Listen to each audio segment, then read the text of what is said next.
भगवते वासुदेवाय।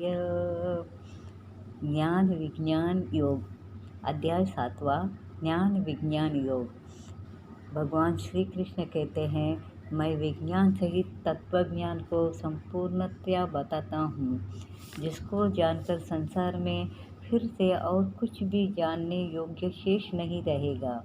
हजारों मनुष्यों में कोई एक मेरी प्राप्ति के लिए प्रयत्न करता है, और उन प्रयत्न करने वाले योगियों में भी कोई एक मेरे परायण होकर मुझको तत्व से अर्थात यथार्थ रूप से जानता है। भगवान श्री कृष्ण कहते हैं, पृथ्वी, जल, अग्नि, वायु, आकाश, मन, बुद्धि और अहंकार, इस प्रकार यह 8 प्रकार से विभाजित मेरी प्रकृति है। ये 8 प्रकार के अपरा अर्थात मेरे जड़ प्रकृति शक्ति है। दूसरा जिसके संपूर्ण जगत को धारण किया जाता है, वह मेरी जीवन रूप परा अर्थात चेतन प्रकृति है। इन दोनों प्रकृतियों से ही संपूर्ण जीव, मनुष्य सहित संपूर्ण जीव इसी से उत्पन्न होता है। भगवान कहते हैं, मैं जल में रस, फल, फूल, पत्तियों और सब्जियों में रस हूँ। सूर्य, चंद्र, तारों में मैं प्रकाश हूँ। पृथ्वी में पवित्र गंध, संपूर्ण जीवों का बीज मैं हूँ। बलवानों में मैं बल हूँ। सत्वगुण से उत्पन्न होने वाला भाव, रजोगुण से उत्पन्न होने वाला भाव, तमोगुण से उत्पन्न होने वाला भाव है। उन सबको तुम मुझसे ही उत्पन्न होने वाला समझ, परंतु मुझमें वो और उनमें मैं नहीं हूँ। ये तीनों गुणों को धारण करने वाले मुझे नहीं जानते हैं।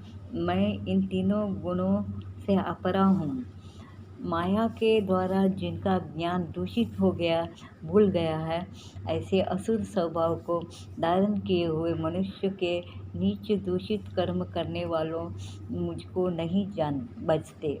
उत्तम कर्म करने वाले अर्थात आर्त, जिज्ञासु, ज्ञानी, ऐसे 4 प्रकार के भजन से मुझको बचते हैं। सांसारिक पदार्थों के लिए बजने वाला अर्थार्थी, संकट निवारण के लिए बजने वाला आर्त, मेरे को यथार्थ रूप से बजने वाला जिज्ञासु, मुझे रोज पूजने वाला भक्त और प्रेम ज्ञानी, मुझे रोज पूजने वाला भक्ति और प्रेम से ज्ञानी। भगवान श्री कृष्ण कहते हैं, जो मेरे शरण में आता है वह जरा और मरण से छूट जाता है।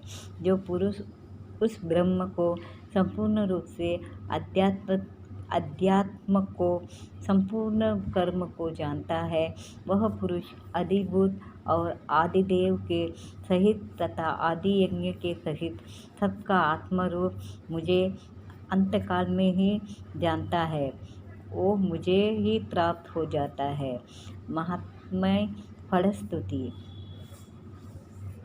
जो मनुष्य इस 7वां अध्याय को पढ़ता है, सुनता है, उसके 7 पीढ़ियों का उद्धार हो जाता है, जन्म मृत्यु के फेरे से मुक्त हो जाता है, सब पातकों से मुक्त हो जाता है, धन दौलत ऐश्वर्य प्राप्त करता है।